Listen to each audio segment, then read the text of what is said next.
Mano ngā rua Tala Fou o Tala mai Ausetalia lau Radio Samoa. Wa mena Parliament Ausetalia Anthony Albanese sa le tatau lava le whainga malo tarwai a Morrison na tuina whaila e whaatatau le tauai Iraq e whaamatu whala wai tele. O whaia lea whaamtalanga ina ua amata su e suenga pe na mafua i se au na whaaia lilo le te wina o ia whaamaumaunga. O whaamtalanga nei ala kāpeneta marilua whamitolu na whaalauloa i le aso le tausanga fōu o se vaenga o se porkala me whaamatu wai whaamaumaunga a le National Archive of Australia. A yeila nisi whaamaumaunga e fitu sfurwaru le iau fia i le whaamatu uina leo whaamtalanga pe mai sa tau fia le whainga malo a Morrison a o yei le tofi pālemia. Whato ato e aria e lai le aso mua mua masina nei na ua whaamatu wane whaalawa i tele ia whaamtalanga. Whai mai Albanese e te tau lamo na whaasao le mea se lea ma ua tofi ai se tasi sa avea masuisi nia e o unanga lau tele o Dennis Richardson ina te whaia le iloilonga po se suenga i whaamaumaunga nei pesa te wina ono o se whesasi ai pesa mautino lava le tau fia o ia whaamtalanga i le taimi o Morrison e rua vai aso lo whaia ai le nei iloilonga. O mawhana whaamonia mai ato o sifururua tangata Ausetalia sa i runga le whainga malanga le waalele le ana wheto ai ma le waalele le Coast Guard a iapani le malai waalele hanera ma mariri wai tangata eto anima. Mai le tolu se rau fitu sifururiwa le pasese ma le au waa i runga le Japan Airlines Flight JAL 516 na whaasau ina uma i la tou ma o le tala fia lea. Pei tai o le isi waalele na malanga tuai sui le Coast Guard whai mai eto anima wa maririu o le au waa uma ai na o le pailate o le o whaasau ina. Wanga i atu sui le ofisa o le vai whafo Ausetalia siaki to o sifururua leo tangata Ausetalia sa iei runga o le waalele ma whai mai le Parliament Anthony Albanese o le ua wha mautu wane o lo maua uma le to o sifururua lea ma o lo saunga le mu uma.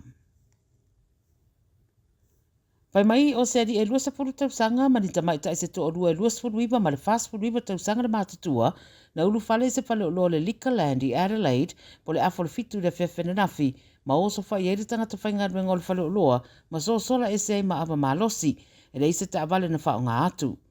Taunu atu le reo ni nai minute mulimuriane ma maua le lei umai i la tau i e to tolu i se fale le ma mau ese ma le fale o loa. Pai mai sa o la tau whao ngā se nei fia wha awhewhe e tangata whainga ruenga ai so sola ese ma o loa. Wa moria umala i la tau i e to tolu i moria ngana ngoi ma isi moria nga whao popo mo le li ina puhina. Wa tapunia sa tase o freeway tele i Victoria, ono o se whaalavilavi na tura i mai, wala vea ai se lori so atuai ma se Pomare, a wa a fia lea wha i tūlanga lolo wao le tau. Wai mai na tapunia umai laino le freeway, a olo o liputia foi, whai tau wafo tangata le stete o motu sia mai le tise mai o lantou fale, ono o tūlanga lolo wao le tau. Ma mawhati munga mamatangi, wha leao ngai nai ma whai ngā malanga trains, ono o le wha le tono a wala. O whailua le o ilua po le ale teimi le ato e tara i le freeway, a wa whatua iei lava whewa inga i le whae tū. O whautua ina tangata le wa ai tau le a iei vaenga e whaafua se ina lolo vaia, ma wa tu ina i fo ima se lapta inga mō nisi storms e ono toe a awhia i le stete i le so.